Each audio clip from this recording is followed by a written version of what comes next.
Okay, we are live on Facebook now. So welcome everyone, and thank you for joining today. My name is Pardeep, and joining with me today is Professor Nicholas. He's a professor of history at NTU Singapore, and before joining NTU, he has finished his PhD from Buddhist studies at at Stanford. Uh, just one second. Okay. Uh, okay, I can make you a co-host actually. Yeah. So okay, yeah. So as I was saying that he has finished his PhD in Buddhist studies from Stanford University, and his research has appeared in many leading journals. And today he will talk about ascetic practices in Indian Buddhism, and we will discuss Indian Buddhism in general and few interesting things. And after the presentation, we will have some question and answer session. And so if you have any question, just drop those into the Facebook uh, chat. And you can also tag me on Twitter at Ambedkar Karma, and I will try to ask as many questions as I can. Uh, I will not take much time, so I will hand over to Professor Nicholas, and will ask him to introduce himself and proceed with the presentation. But before that, I would like him to ask specifically that how come he ended up studying Buddhism, and what brought you to study uh, specifically ascetic practices in Indian Buddhism. And yeah. Well, thanks very much. Can you hear me all right? Yeah. Okay, great. Why did I just start to get involved in asceticism in Buddhism, in Indian religions more generally? It was a long path. I won't go through all the details right now, but it started out with an interest actually in asceticism in the ancient Near East. So the ancient Near East, in particular, the biblical context, and then I moved on and I started to look at the late antique period. So stuff coming after the New Testament, early Christianity, early Judaism. And what I found is that the Roman world was fascinating in the late antique period, but that ultimately I was looking for a much larger canvas to think about asceticism as a cross-cultural phenomenon. And as I began to examine cultures connected with the Silk Road, over time, I found that especially the relationship between the nexus between India, the Silk Road, oasis states, which are now in Western China, and then China itself was a fascinating place to sort of petri dish whereby asceticism took root and became central to those cultures which were radically different from one another politically, linguistically, and so on. So I think it was an interest that began in a very different cultural context in the biblical period, in the ancient Near East, moving on to the late antique period, in the Roman era, and then ultimately sort of taking on the Silk Road and seeing what kind of cultural nexus of asceticism was established there. And this is sort of where my interests lie now. Mm-hmm. Okay, that's good. Yeah, I didn't ask, like, maybe now you can maybe introduce yourself and start with the presentation. That would be great. Sure. Yeah, thank you. So good evening, good morning, good afternoon, those of you from different parts of the world who are not in Singapore, where I am. I'm a professor of history at Nanyang Technological University, and I teach a wide range of pre-modern Asian religion, but I also focus in particular on India and in particular on Indian Buddhism. I did my PhD in Indian Buddhism at Stanford, and the project that I'm going to be talking about today is based on a number of papers and presentations that I've given recently. The paper that I'm going to give today, that I'm going to talk with you about, is titled, Is Indian Buddhism a Religion of the Middle Way? This is a fairly broad title. My answer is going to be essentially maybe. So I can't give any absolute answers. But what I want to do essentially with this paper is challenge very traditional ideas about what we mean when we talk about Indian Buddhism, and especially what we talk about what's going on in the early Indian Buddhist monastery. And the reason why I'm interested in the Indian Buddhist monastery is not just because I'm interested in what's going on religiously, but really looking at the broader Indian historical context. It's my assumption that when we speak about India, Indian Buddhism, we're really speaking about a broad nexus of social and cultural, political and economic forces that don't just affect the early Indian Buddhist monastery, but really affect the entirety of the subcontinent.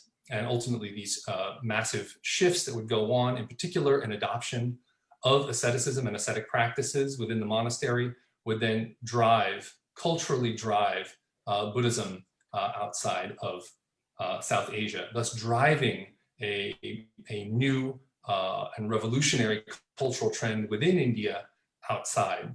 So the period in which I'll be talking about today will cover roughly the first 5 centuries of the Common Era. This is the crucible. This is the moment at which the Indian Buddhist monastery begins to get its legs, in which we can see very clearly what the Indian Buddhist monastic institution looks like. This will not be a study of the Buddha or of Buddhist doctrine, as I'll talk about more as I get into the details.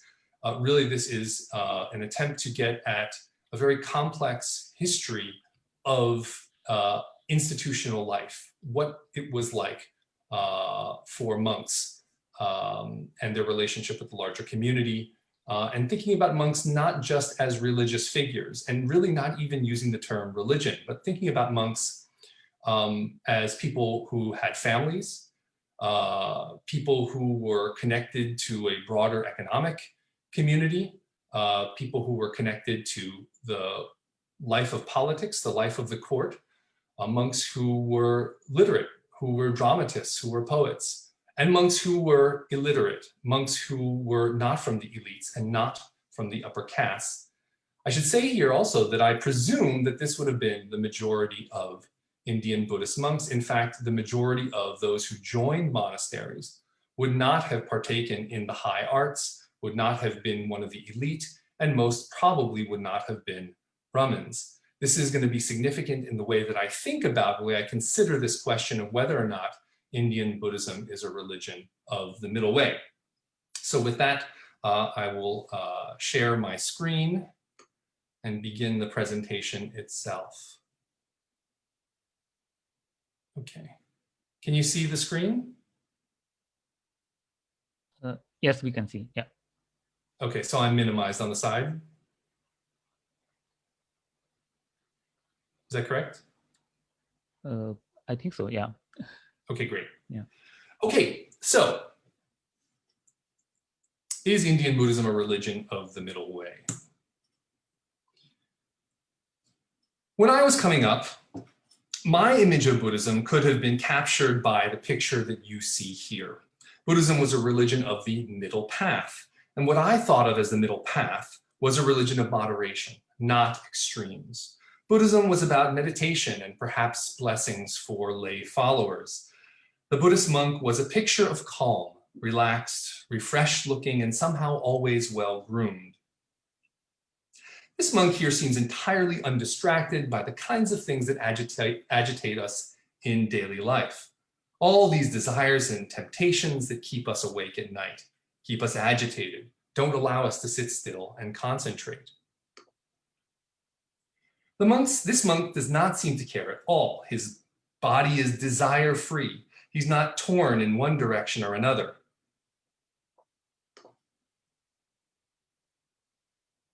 This is the rhetoric of the ideal image of the Buddha, free from desire. This image of the Buddha does not focus on the struggle that he faced to be free from desire. It shows an endpoint of an almost inhuman figure, like a distant god, completely free from desire. Now, scholars of Buddhism often repeat this idea of a moderate Buddhism, using the well-known narrative about the Buddha's life as evidence that following the middle path is what it means to be a Buddhist. What do we mean by the middle path as people commonly understand it? Now, the typical narrative goes as follows. The Buddha grew up as a prince in India. When he was born, it was predicted that he would become either one of two things. The first possibility was that he'd become a great king, a ruler over the entire world, and a worthy successor to his father. The second possibility was that he'd depart from family life, never assuming duty as his father's son, never taking up the role of a great king, and instead becoming an awakened one, that is, to become the Buddha. Now, fearing that his son would opt for the second path, the father of the Buddha pampered him, wanting to inure him to the life of a king. And so his father confined him in the pleasure quarters of the palace and gave him unlimited access to food, to sex, and to bathing, of course, a great luxury back then. But unfortunately, this method backfired. The prince was so inured to luxury that one day, when he accidentally witnessed the suffering of people outside of the palace, he was shocked enough that he questioned the route of becoming a king and decided to leave the palace to obtain a truth that could not be swept away by death. For years, the image that we see here, of course, is of the Buddha in his suffering ascetic state in the wilderness. For years, this Buddha lived in the wilderness, outside of the comforts of the palace, engaging in strict practices such as fasting, meant to punish the body, meant to deprive himself of all attachment to desires, so that he could face death with total equanimity and without regret. But, this narrative goes, even after punishing his body, depriving himself of all access to attachment, he couldn't attain nirvana. He couldn't extinguish desire. In his frustration and exhaustion, he came to the conclusion that neither the hedonistic search to quench desire nor the radical denial of bodily pleasure could bring access to truth and the mindset of total equanimity. He realized that what he sought was neither complete focus on pleasuring the body nor deprivation of desire. What he sought, so goes the narrative, was a middle path between the two. So both scholars and practitioners have long accepted the narrative that the middle path was reflected in the practice of Buddhist monks and nuns. In other words, we have long accepted a rhetorical representation of the ideal Buddhist as an historical reality in the monastic institution. The image I just showed you of this monk, calm in contemplation, has been reduplicated across the globe and has reinforced the idea conveyed in the narrative of the Buddha's life I just recited. But what I'll argue today is that Buddhism, and particularly the early Buddhist monastic institution, was not originally a religion of the middle path.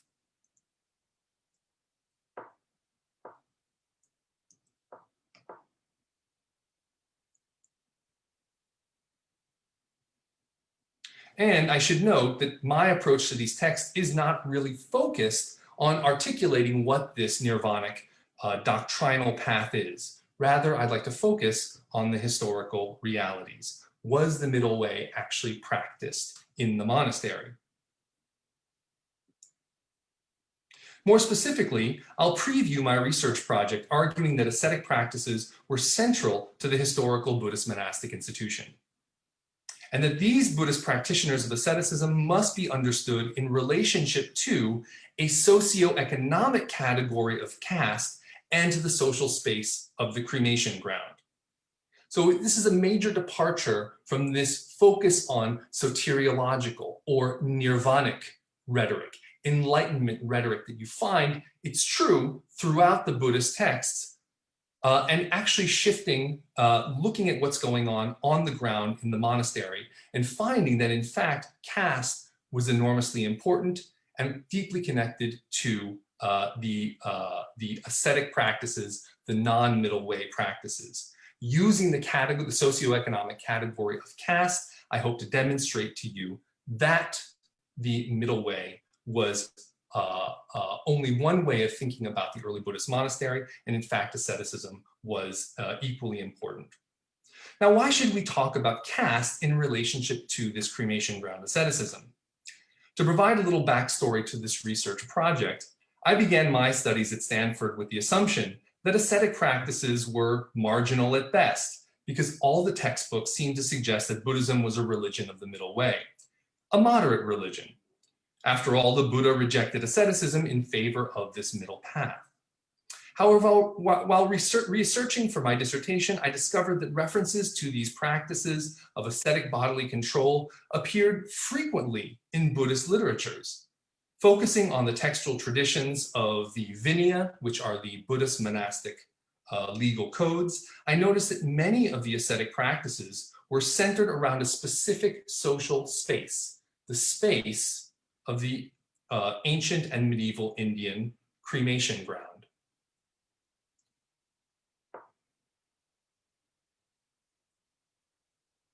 The pre-modern Indian cremation ground took many forms, but many of the accounts that we have of the first millennium of the Common Era depict a gruesome sight, strewn with decaying corpses, many of which were never actually cremated. Nobody even bothered because those who died were too poor. The scene of the cremation ground was a fairly horrific scene, not the cleaned up or sanitized version that we see today. The practices undertaken by Buddhist monks, according to these Vinaya passages I was looking at, included things like living within the confines of this polluted cremation ground, up-close meditation of corpses as they decomposed, and the wearing of robes sewn together from the clothes of the dead. It is this one practice which I'll be focusing on, a practice called Pamshakulika, the practice of scavenging for the death shrouds of the corpses that are found on the cremation ground and actually utilizing them as monastic robes. The Vinaya is actually one of the least known sections of the Buddhist canon, but I think it's one of the most profitable for recovering the sociology of monks who entered the Buddhist order and seeing what life was like on the ground for these early Buddhist monks. It allows us to recover monastic identities that had been blotted out by strong Brahmanical voices within the Buddhist canon.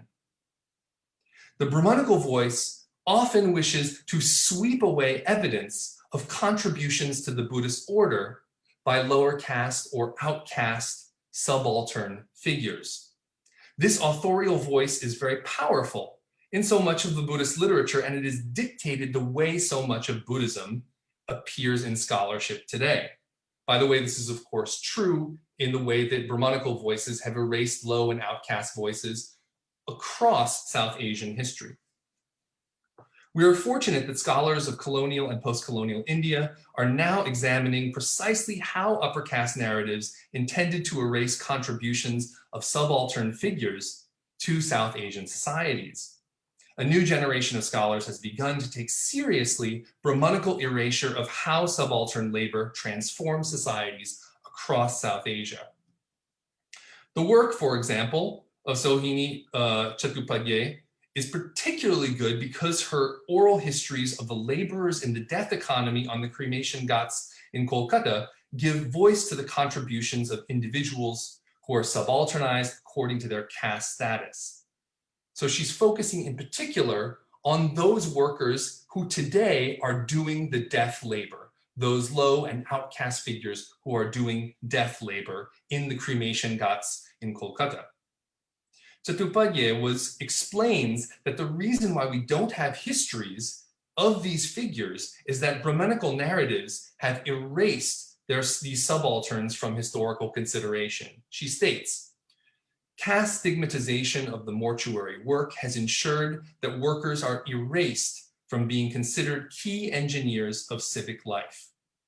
It is my view, and the research project that I'm working on, that just as this is true in the modern context, Brahmanical voices, Brahmanical authorial voices within the Buddhist canon were intent on erasing the contributions of low and outcast figures from historical memory.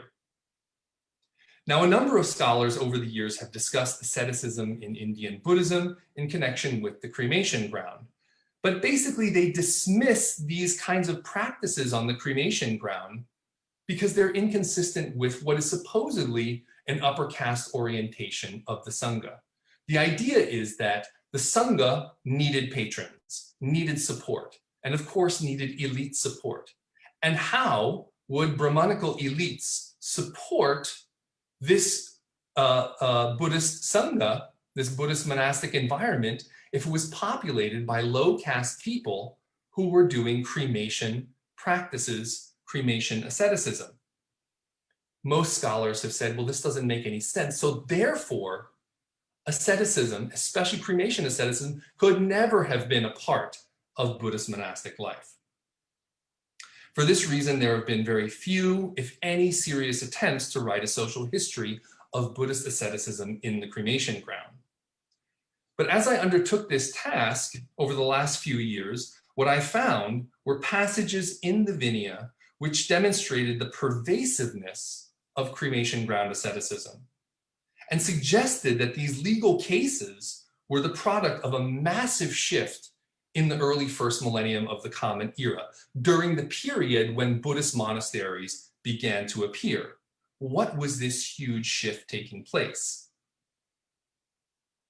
Cremation ground asceticism, I argue, was increasing in the Buddhist monastery at this time because low and outcast communities working in the death economy were joining the Buddhist monastery. Whether or not the Brahmins in the monastery were happy with this is not clear, but it does seem clear that these new practices connected with the charnel ground reflect a new population, a low and outcast population entering the Buddhist monastery in the first 500 years of the Common Era.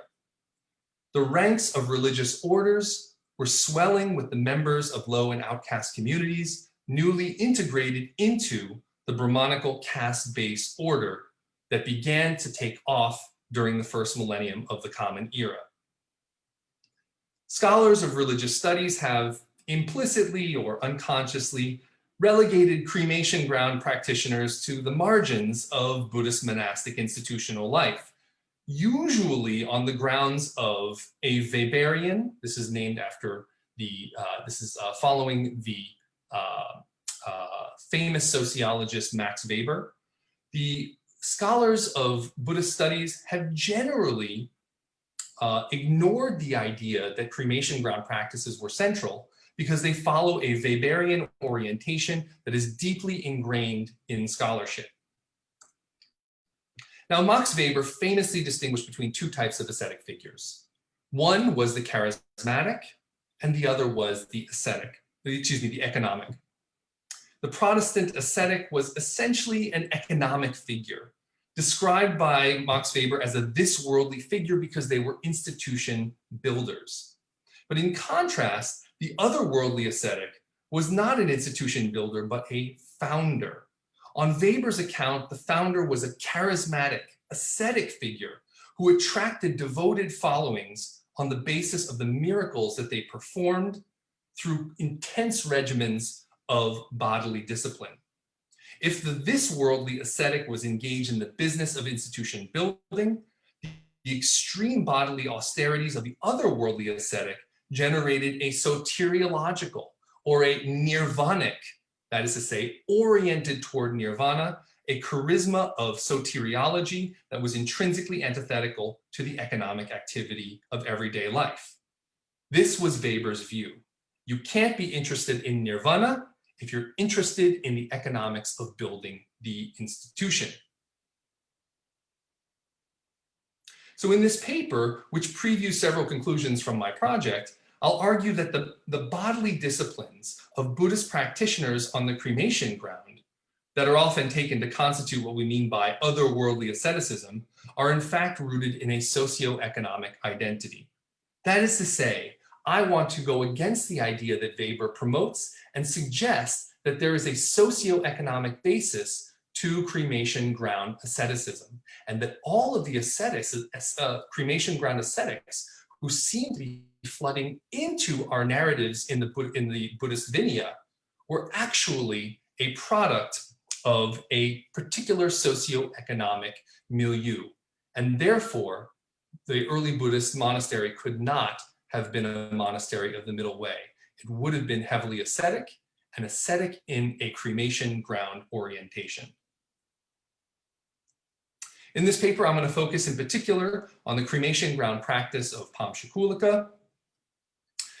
This term Pamshakula is a practice which involves retrieving fabric, as I mentioned before, for one's monastic robes by digging around in the cemetery for the funeral shrouds of corpses. In this image, we can see here the image of the corpse which is about to be cremated.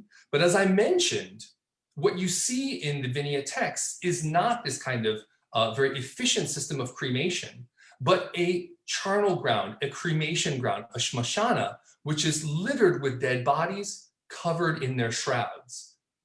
The practice of Pamshakula, this ascetic practice of Pamshakula, entails grabbing that death shroud, usually gnawed, torn apart by animals and so on, a fairly disgusting object, and using it as a monk to make your robes.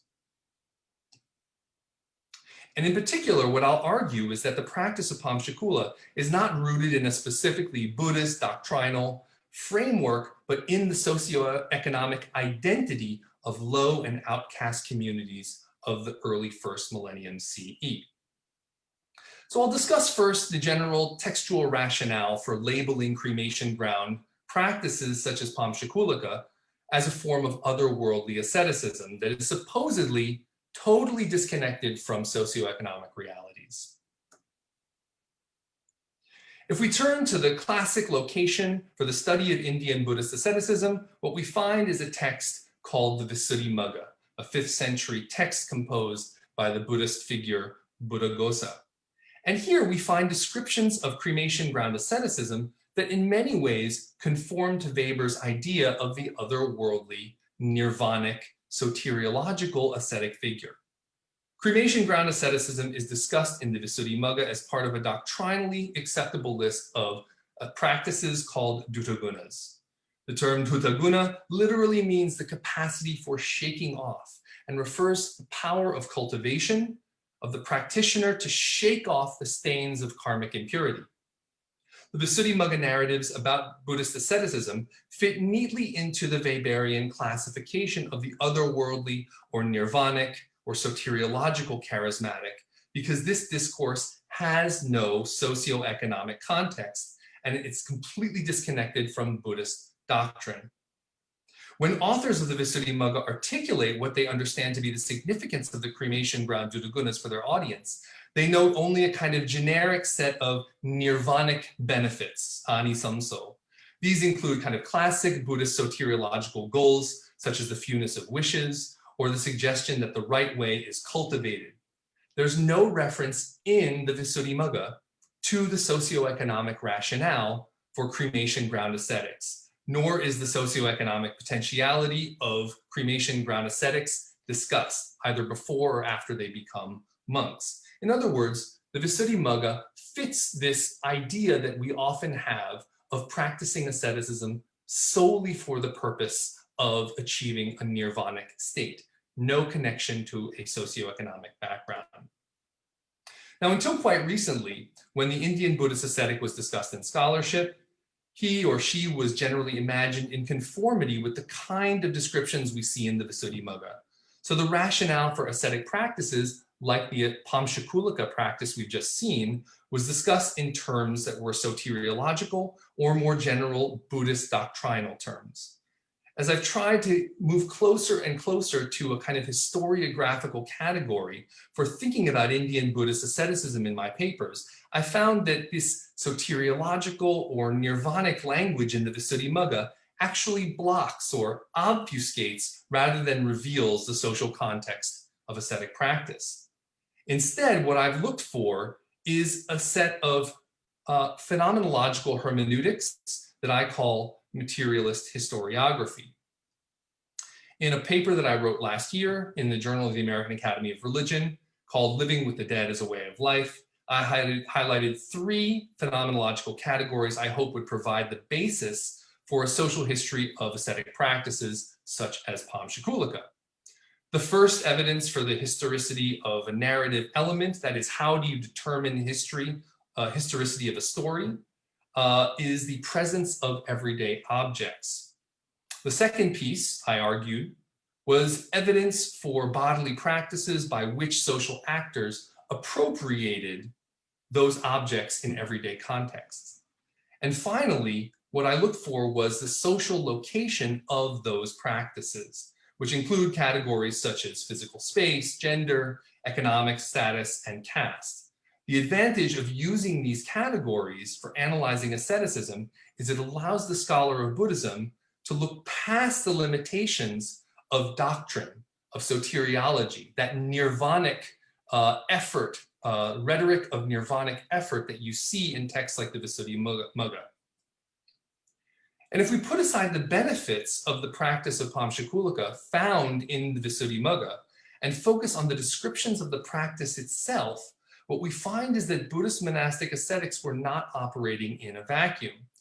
Perhaps more significant is the extent to which texts like the Visuddhimagga get in the way, obstruct, distort our conceptions of the social reality within the Buddhist monastery and across the early medieval Indian historical landscape.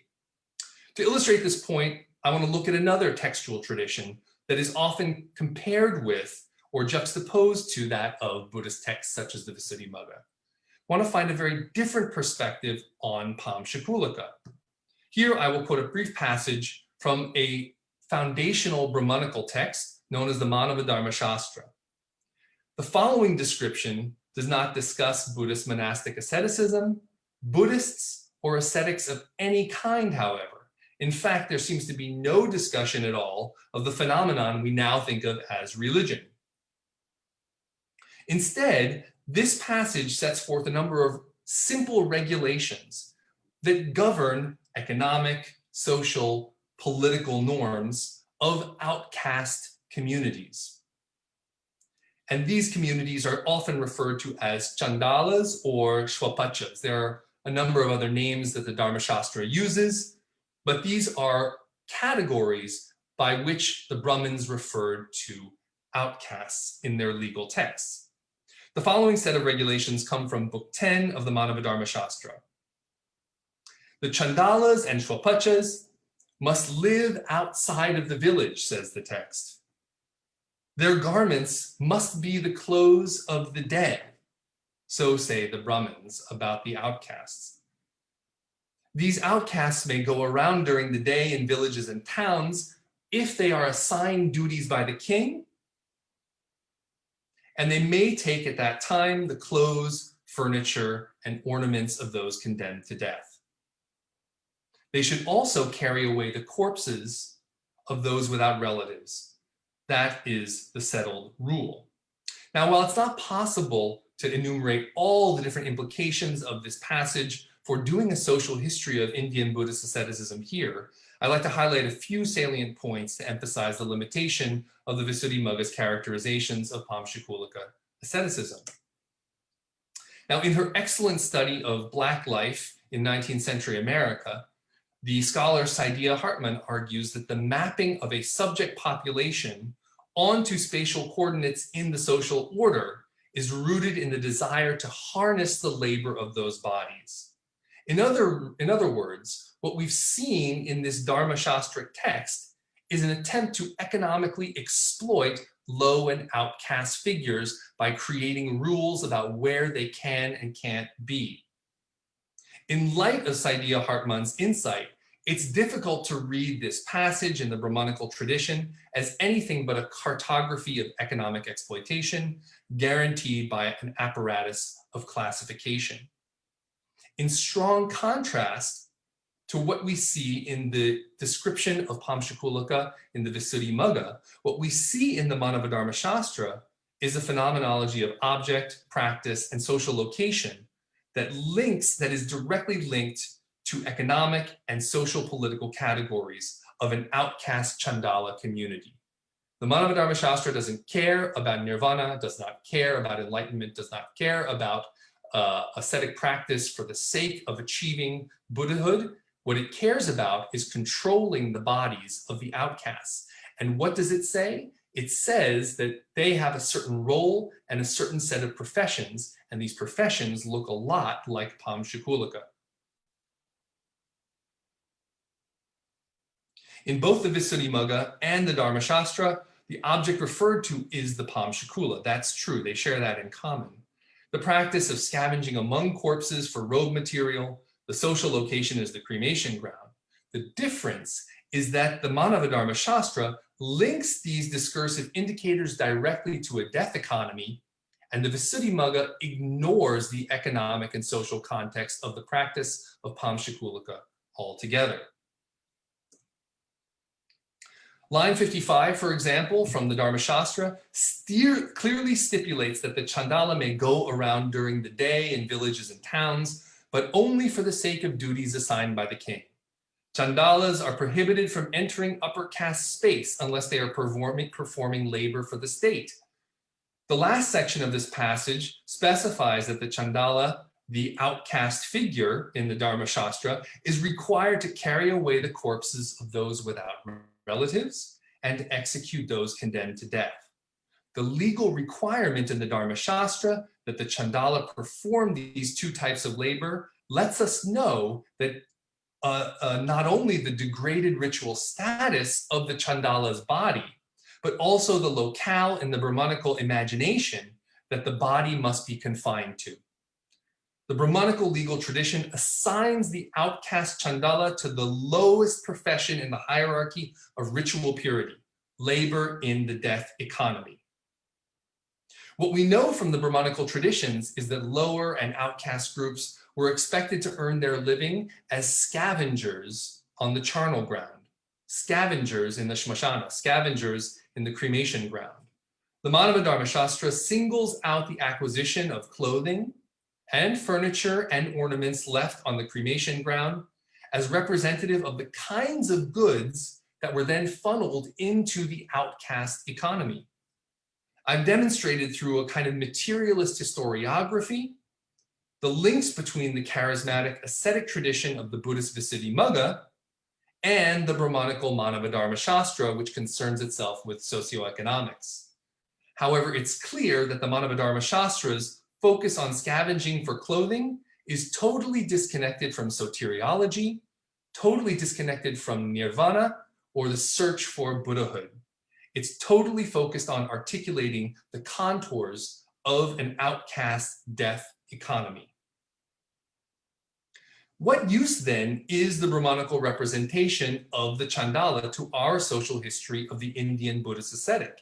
And how does it help us answer the question of whether or not the early Buddhist monastery followed the middle way as opposed to following an ascetic path?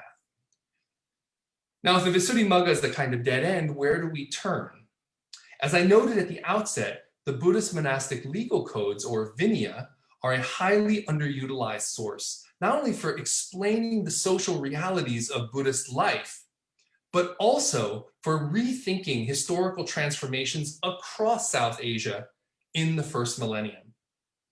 In the final section of the paper, what I want to do is articulate a conception of the Buddhist cemetery or cremation ground ascetic practices, like the Pamshakulika practice we've seen, in light of the description of the Chandala death economy that we looked at in the Brahmanical Manavadharma Shastra legal tradition. The purpose is to illustrate the point that these practices were not rooted in Buddhist doctrine, in soteriology, in the search for nirvana. These Buddhist ascetic practices on the cremation ground were rooted in the socioeconomic reality of caste. The following passage from the Vinaya is representative of a subgenre of legal cases in the literature in which monastics from the Buddhist order engage in cremation ground ascetic practice that utterly defies the Weberian otherworldly classification. In other words, what I'm going to argue is that based on this passage from the Vinaya, we have an image of monks who care not at all for achieving nirvana, for meditation, for doing the ascetic practice of Pamshakula for the sake of achieving spiritual goals. What we have here is a socioeconomic basis for looking for Pamshakula fabric in the cremation ground. The passage runs as follows. At that time, there was a large group of householders who carried a corpse and put it in the cemetery. There was a group of Pamshakula monks who saw this and said to a group of other monks, if we go and get this Pamshakula fabrics from the cemetery now, I think that we can get a lot of it. The other monks said, no, no, no, you go by yourselves. We are not going. The monks quickly headed off and they obtained a lot of Pamshakula fabric from the cemetery. They brought it back and they were cleaning and stitching it together into robes in the monastery. One of the monks saw the other who had stayed behind and said to the monk, why didn't you go with us to the cemetery to get this material? We went to the cemetery and we brought a lot of it back. The monk said, bring it here and split it among all of us. And he answered, you didn't go with us. Why should we split it with you? The two monks then began to argue. And the way these cases typically work in Buddhist monastic legal codes, the Buddha then is made to resolve the question. The monks brought the matter up to the Buddha, and the Buddha said, this fabric belongs to whoever went to get it. Now, what's immediately apparent is that the authors of this passage are not interested in defining Pamshakulika practice in soteriological terms. They're not interested in the question of how you practice Pamshakulika as an ascetic practice to achieve Buddhahood or to achieve enlightenment. They think of this Pamshakulika practice in socioeconomic terms. In fact, the narrative details suggest that this case belongs to a subgenre of Vinaya discourse focused primarily on developing a legal framework for negotiating property dispute that inevitably end up in this Pamshakula or death shroud economy. In this case, the legal regulation of the Pamshakula property dispute is framed within a narrative involving two groups of monks, both of which are located in or nearby the monastery. One group of monks, which are called Pamshakula monks, inform the rest of their fellows that a family has arrived at the cemetery to deposit the body of their loved one there in that cremation ground. And after a brief exchange, the rest of the monks decide that they won't join the Pamshakula monks to go get it. It's tempting to presume that these group of monks balk at the suggestion of Pamshakula practitioners because the ritual impurity entailed in the process of retrieving that robe material is coming from the cemetery. However, the argument between these two camps of monks over whether the death shroud should be split among all members of the community suggests that the social stigma of contact with the dead is not, in fact, the determining factor in the calculus of going to the cemetery or not going to the cemetery. In strong contrast to religious or soteriological texts, which talk about the benefits of practicing Pamshakula to attain awakening or spiritual goals, the legal principle in question in the Buddhist Vinaya is totally socioeconomic, not soteriological, not even ritual. So there's three key elements within this narrative that indicate that the cemetery monks featured here are not understood by Vinaya jurists as otherworldly ascetic figures, but as socioeconomic communities that are consonant with the descriptions we see of chandalas in the Manavadharma Shastra. In other words, if we want to understand what's going on in Buddhist asceticism, we should better look to the way in which Brahmins talked about low caste and outcast communities in the Manavadharma Shastra. Looking in the classical texts about Buddhist ascetic practices of enlightenment will not help us. The first and most obvious point here is that the monastic jurists in this Vinaya are articulating the practice of Pamshakulika and scavenging in the charnel ground more generally in the genre I call legal anthropology. What I mean here is that they are trying to create a legal framework for resolving disputes. And these disputes are based around an identity that is essentially socioeconomic. Second, the practices of scavenging for clothing in this fraternity, this group, are not framed as soteriological, but essentially pragmatic in nature. By pragmatic or economic, I mean that this fraternity, this group, is organized as a set of networks set up for the corporate acquisition of these goods. that is to say, of getting together, gathering together all of the death shroud, Pam Shakula material from the cemetery, and then utilizing it within their monastic community.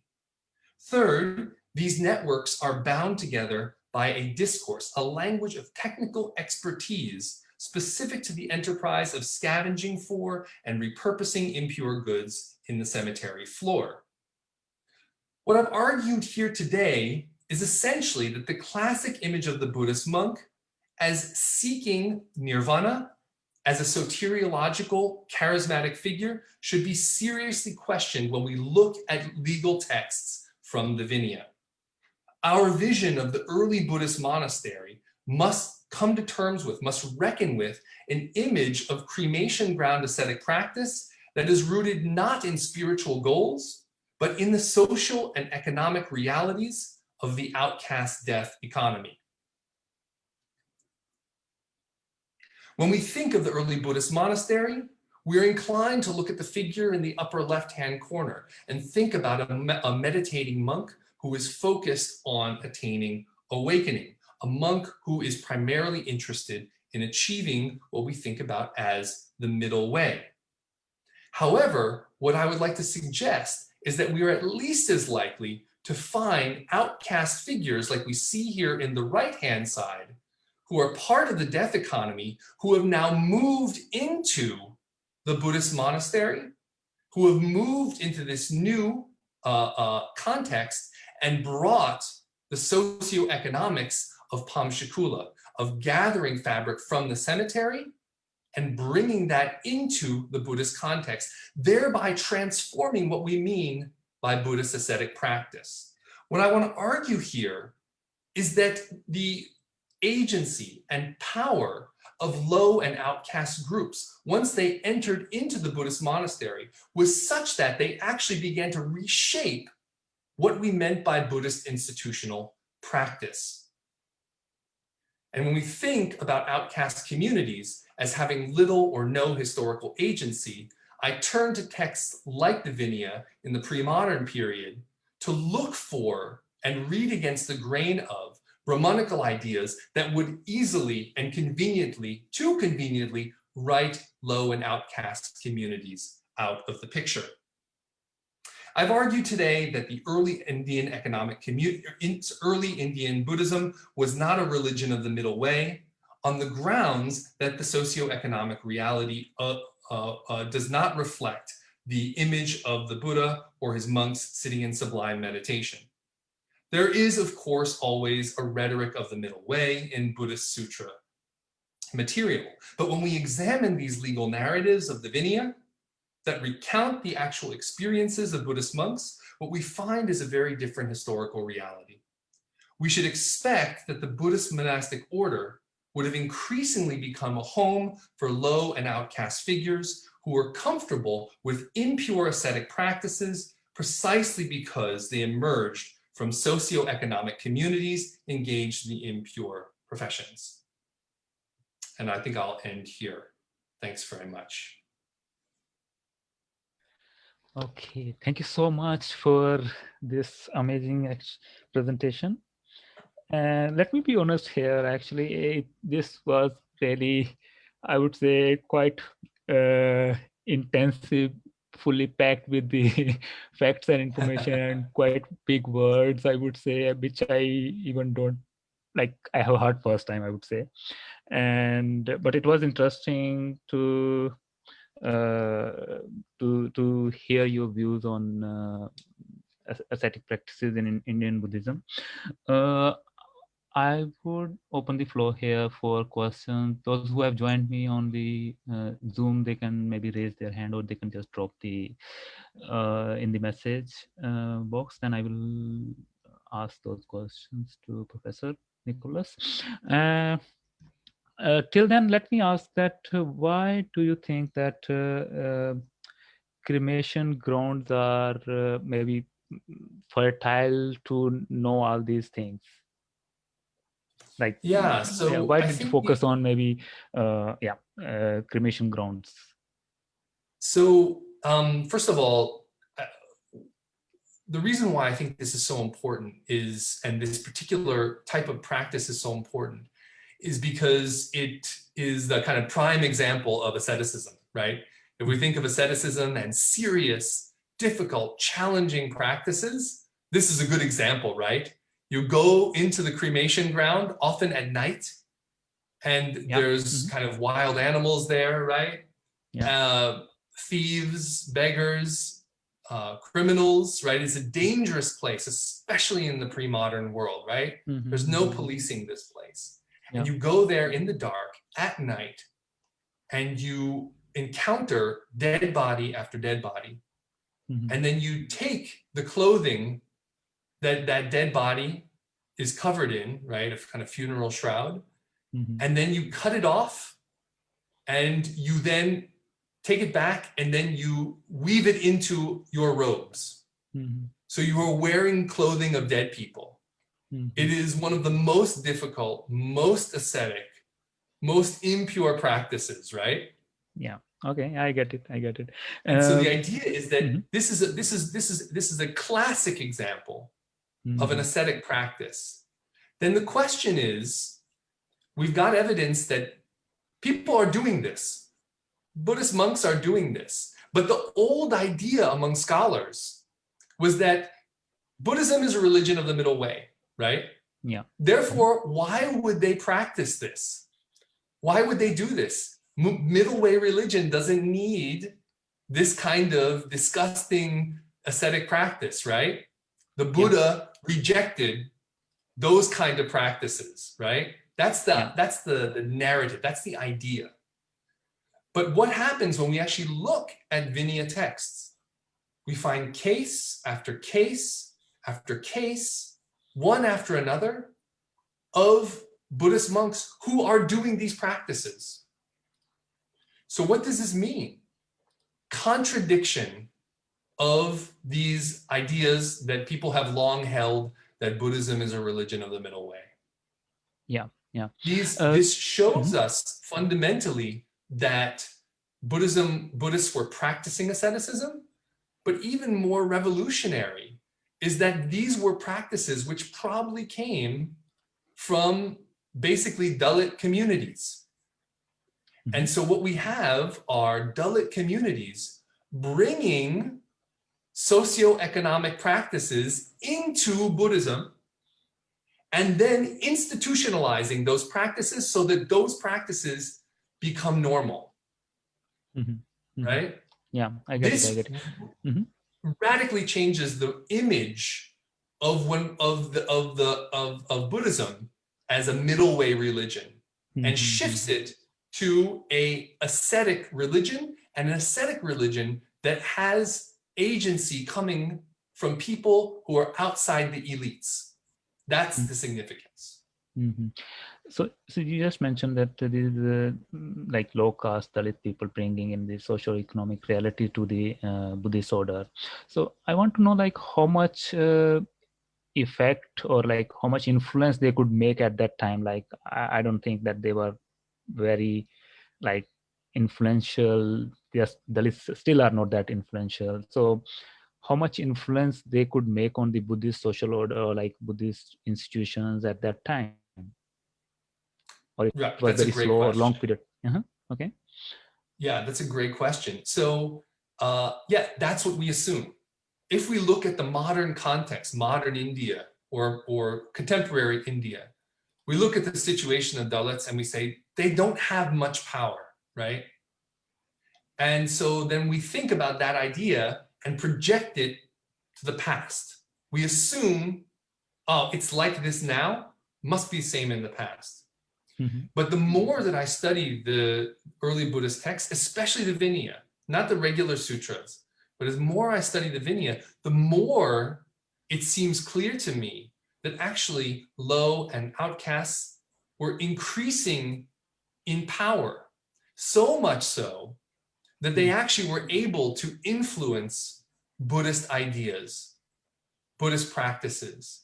They actually changed the way in which the Buddhist monastery worked. So you saw the last passage, right? In the last passage from the Vinaya, what's going on?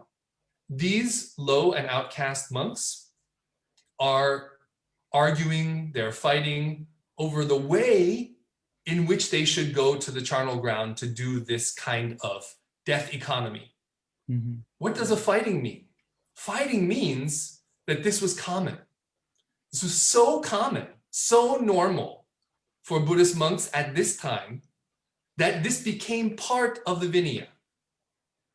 So this shows you that the influence of the low caste, outcast death economy actually began to change the way that the Buddhist monastery was working. Low caste people were changing the Buddhist monastery. After, on a year by year, decade by decade, century by century basis, slowly transforming from below the Buddhist monastery, as opposed to the idea of, oh, it's only the upper caste who are managing the Buddhist monastery. Oh, it's only the upper caste who are changing the Buddhist monastery. So this way of approaching that I'm trying to introduce suggests that the power of people from below actually may have been much stronger than we think. That's the idea. Okay.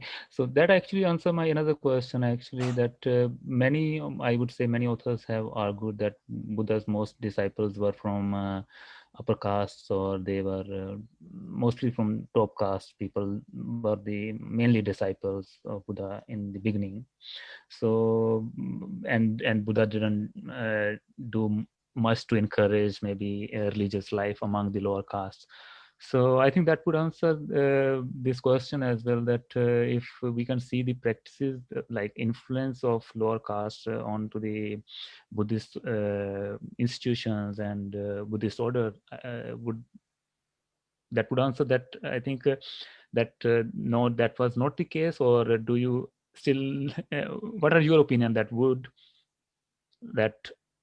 most of his disciples in the beginning, at least, would be from his own caste or his own top castes?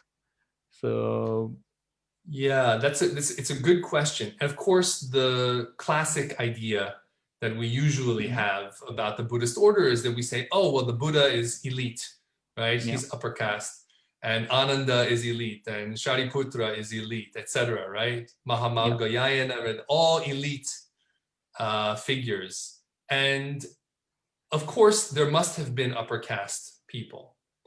But by this period, when you begin to see the Buddhist monastery, which is basically from about 0 until about 500, so about 500-year period where you first see evidence of the Buddhist monastery, right? Sanchi, for example, right? When do you first see Buddhist monasteries?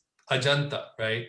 When do you see that? During that period, it seems that there would have been increasing numbers of low and outcasts within the Buddhist monastery. And of course, for the Brahmins, they don't want to record it. They don't want to talk about it, right? So it's difficult to find those figures in the sutras. But if you look in the Vinaya, what you find are indirect evidence that this kind of low caste ascetic practice was beginning to filter into the Buddhist monastery. So my argument is that our old ideas that the whole Buddhist order is filled only with high caste people, we have to question it, we have to rethink it, and we have to look at the evidence, because it's probably the case that there were a lot of low caste and outcast figures whose names are not preserved in the mainstream Pali Sutras, for example. But if you look in the Vinaya, you can see many examples of low caste and outcast figures there. So we need to broaden our view to see what kind of caste makeup there is. And my guess is a lot more low caste than we thought before. Okay. We have a question from Noor Amira. I hope I'm pronouncing. She's my student. Okay. So she would like to know, get a clarification on the otherworldly and this worldly person.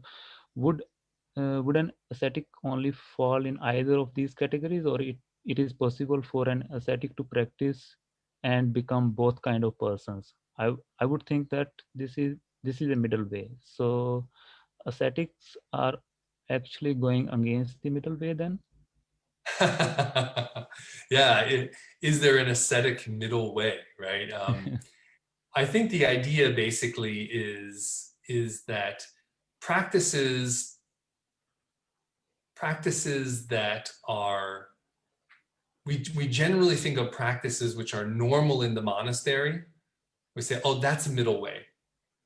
Normal Buddhist practices, that's middle way.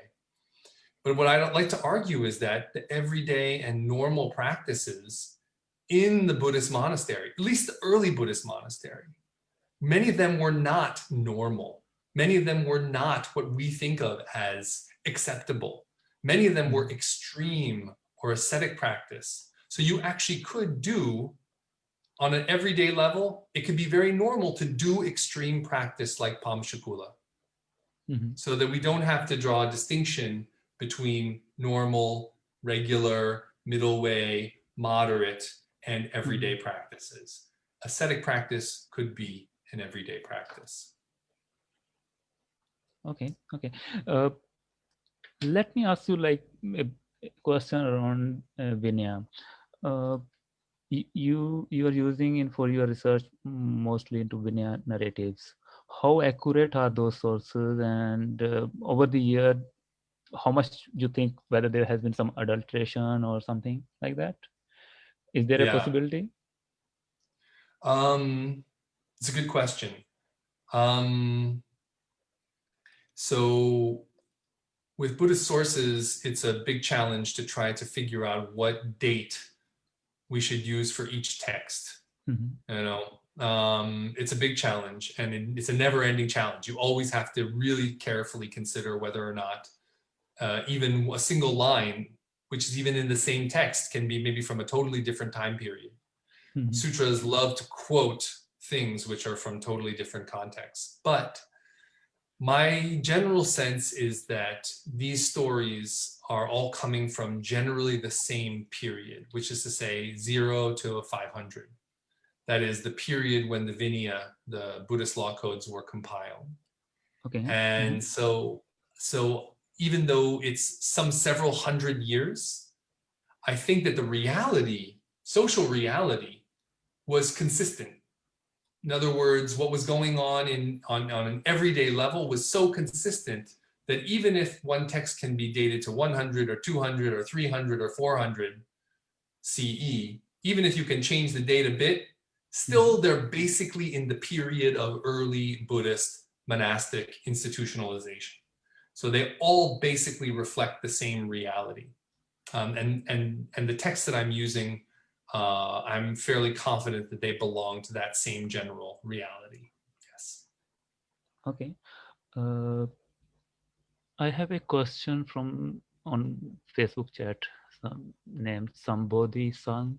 So the person wants to ask is, did the upper caste eventually agree to the practices of the Pamshukulikash? I don't know. I can't pronounce that. Sorry. That's correct. That's correct.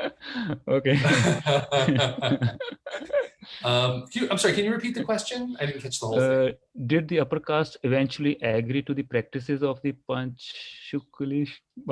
Sorry, again, you get that. Yeah, Did they agree Pamshukulika. to those Yes, practices? yes. The answer is, of course, it's difficult to say absolutely, but right now, based on the evidence that I've seen, the answer seems to be yes. Why do I say that?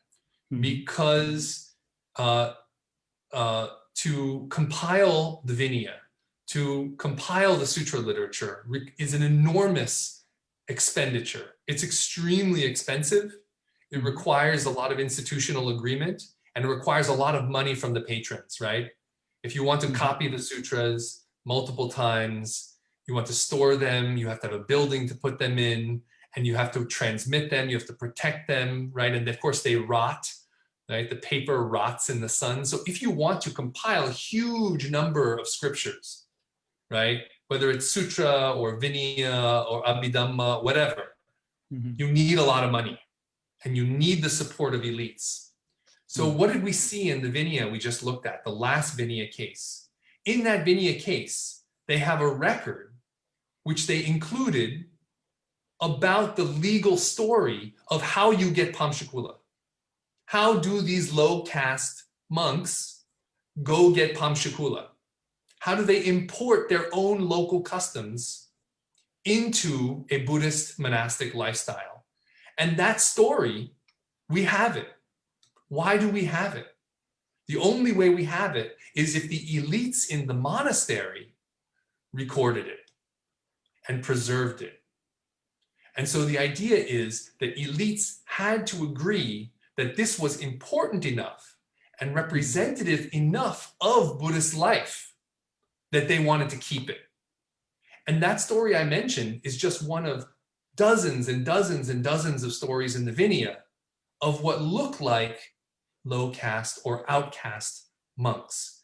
So it seems at the end of the day, by including this story in the very expensive process, the very elite process of compiling all of this material and preserving it, it seems that ultimately those monastic authorities agreed to this, that they were interested in keeping the stories of these low caste monks as part of the official Buddhist story. This is a big deal because you only keep the stories that you want to represent you, right? Yeah. So I would suggest that in fact, the elite monks who ran these monasteries and the patrons who supported them, many of them who were probably actually Brahmins or upper caste, would have agreed to include the stories and the experiences of lower caste monks in the Buddhist canon. Okay, yeah, yeah. Let me ask you, you talked quite a bit around Brahmanism and Brahminical practices and their influence. And in your research also, the paper you were mentioning, in that you write about like Brahmanism, they looked down upon the dead bodies and they consider those as impure. And it's kind of similar, I would say, at present also in India, like dead bodies are considered impure and you just have to get them out of the house as soon as the person is dead, and then they're not considered pure. So these kind of practices still you can find in the present day India. So but your research shows that Buddhist monks continue to live among the dead bodies and they use their robes and everything. And so could I say, like, using this argument, could one argue that what Buddhist monks were doing, that was a resistance to Brahmanism? That's a great question. And I think that this is the question that I'm asking myself now. Okay. There's a lot of evidence that suggests still that that elite monks and monks who have a Brahmanical orientation that really care about ritual, right? That really care about getting rid of impurity, right? Especially things like dead bodies, right? There's a lot of evidence which suggests that that voice is very strong within the narratives of Buddhist sutra material and even the Vinaya. So I wouldn't say that the Brahmin voice is not there. It is definitely there. It is definitely strong. And the presence of Brahmins and upper castes is strong. But I would also say that, yes, you are correct. I think there is a strong strand of resistance to Brahmanical power among the kind of low and outcast monastic communities which I'm looking at. And it's difficult to find that voice.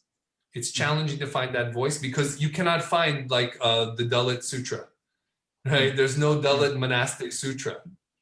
I wish we had it, right? But we don't have such clear voice expressing the views of a low caste or outcast community.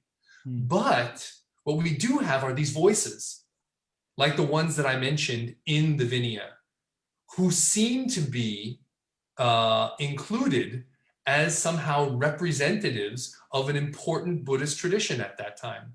They weren't just doing whatever, or they were their practices were regarded as proper ascetic practices, dhutangas or dhutagunas as they're called. They're proper Buddhist practices.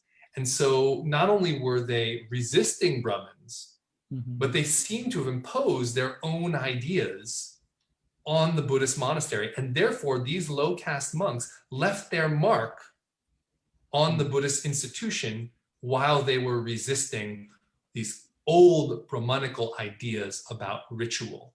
And by doing so, they were showing the agency and power of their own community.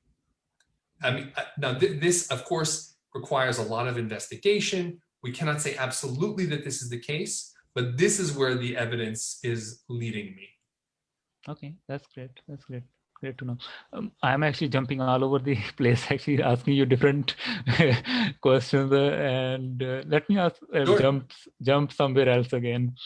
Sure. And like we know that the story goes like Buddha engaged in the ascetic practices in the beginning when he started his journey, and then he rejected that, saying that this is not the way that one can get enlightened, and we know that kind of story is there.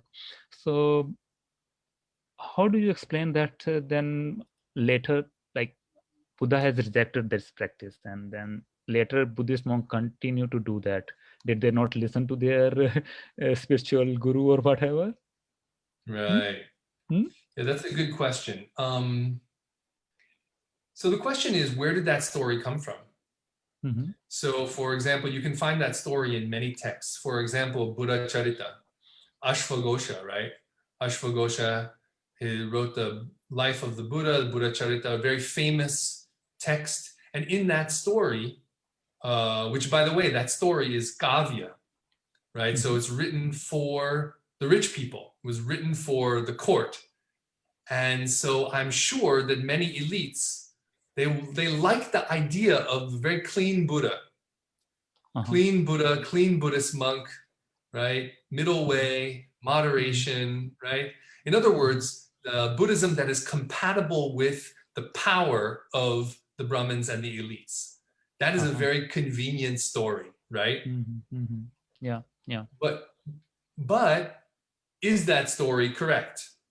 This is a story that we find in many literatures, but is it correct? Or is it a representation of Brahmanical authors, right? Telling a story they wanted to hear, telling a story that was good for the elites. Yeah. It seems that ascetic practices are very often not acceptable for the elites. And so I think we have to, when we see examples of asceticism, especially asceticism in the charnel ground, especially asceticism in the Shmashana, this Pamshakula asceticism, everything is disgusting and filthy. We have to imagine many Brahmins did not like it. Yeah, sure. And so what story is true? We have two different stories, basically. One story in which the Buddha abandons ascetic practice, and therefore I guess all Buddhists are supposed to abandon ascetic practice like the Buddha, right? And then we have other stories, actually, in which they really emphasize the importance of the Buddha's ascetic practice, right? Where the ascetic practices are very important for the Buddha, and that they define the Buddha's experience. Which story is true? In fact, we have no records of the Buddha's life. We have no actual historical records, so we don't know. All we can do is see which of these competing stories which story has evidence and which story does not. In my opinion, it's probably true that there were monks who looked like the very clean monk that you saw at the beginning of the presentation, very relaxed, clean, doesn't go to the cremation ground, right? Just meditating.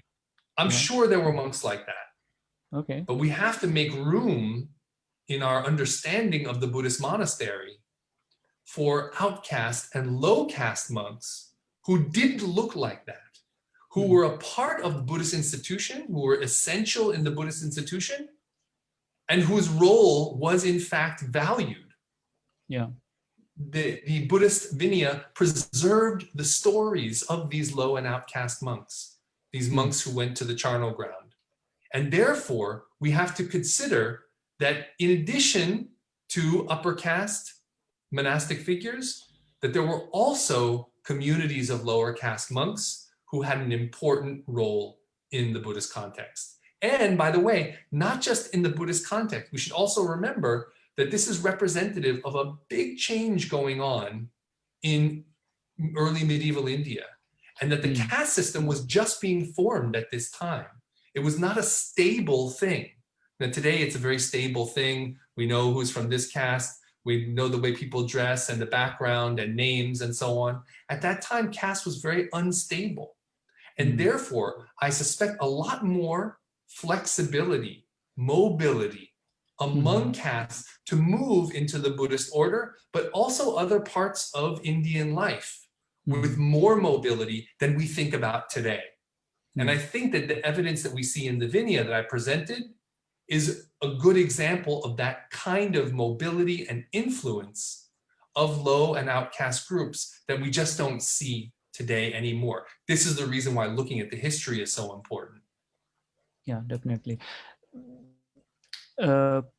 Imagine now, let me ask, imagine now the other version of the story would have become popular, that ascetic practices were prominent in Buddhism, and how would have that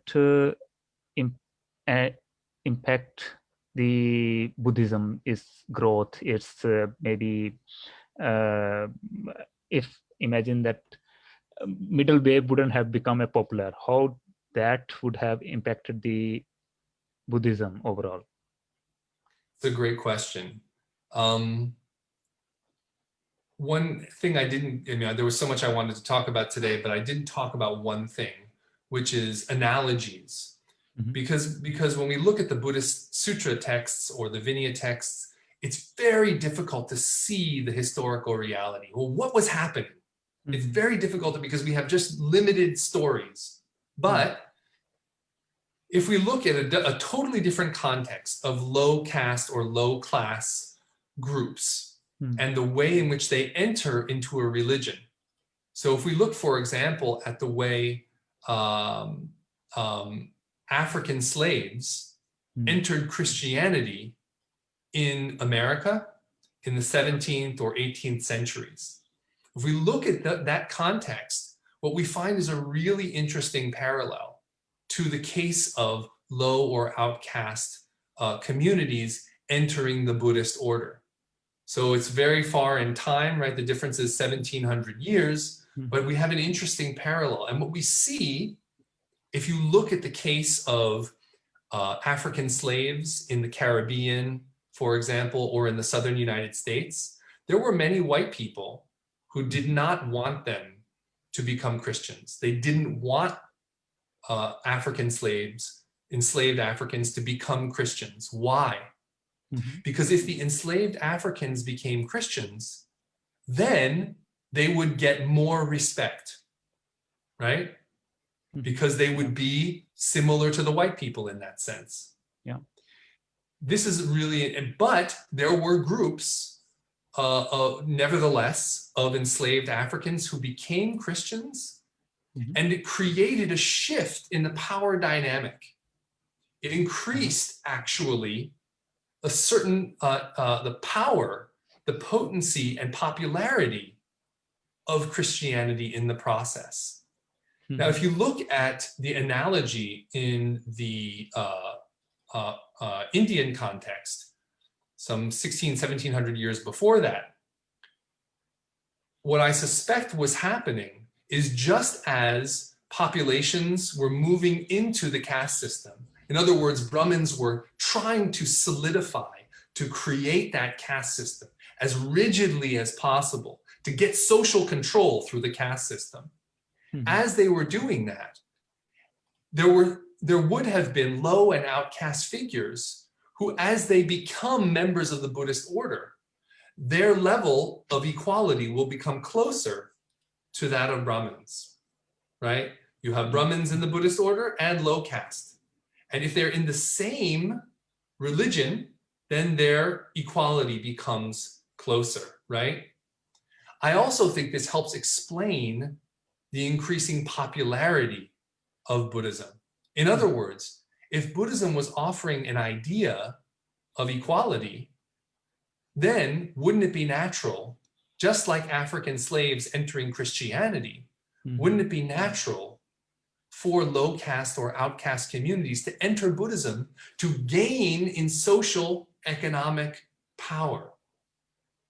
So the idea of the popularity of Buddhism was probably connected to the idea of social mobility. Now, of course, it's not absolute the way this works, but it seems like a reasonable claim when we think about analogies to, for example, the way enslaved Africans entered into Christianity.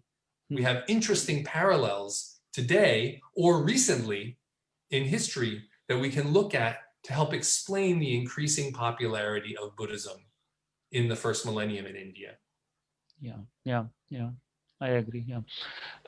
I think we are running out of time. Actually, it's already we have overshot the time. But let me ask last question. How do you see the present day Dalit Buddhist movement that started after Dr. Ambedkar's conversion to Buddhism, and how do you see its future? Yeah, that's a great question. I mean, the way that people always start the conversation about Buddhists in India, Ambedkar Buddhists, they always say, it's amazing and interesting phenomenon, but it's so small, right? Yeah. It's less than 1%, right? This is the way the conversation always starts. And I think that there are enormous challenges because Buddhism among Dalits is really regarded as a threat to people in power, right? Yeah. And because it's a threat, I think that there is going to be a constant attack on the idea of converting to Buddhism. Even Ambedkar himself waited a long time to convert, right? He actually waited until the end because I think he was trying to figure out, do I really want to do this? Is this really the best thing?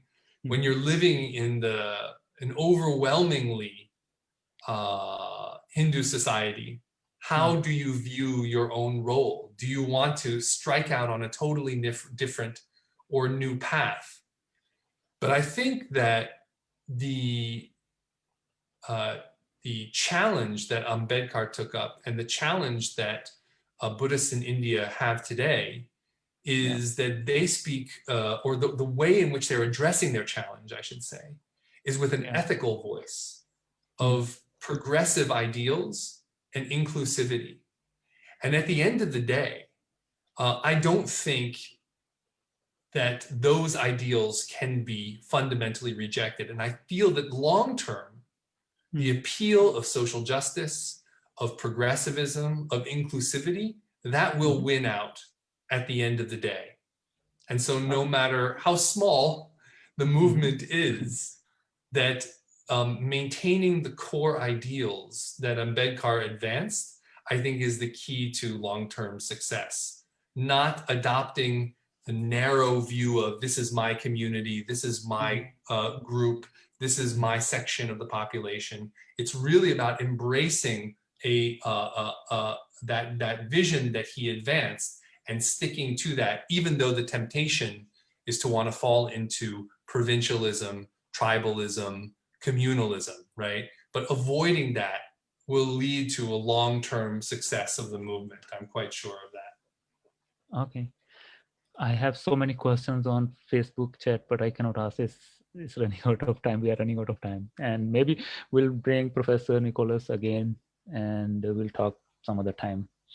Thank you so much, everyone, for joining. And thank you. Thanks so much, Professor everybody. Nicholas. Thank you. Thank you so much. Thank you very much, Pardeep. Thank you. Okay, yes.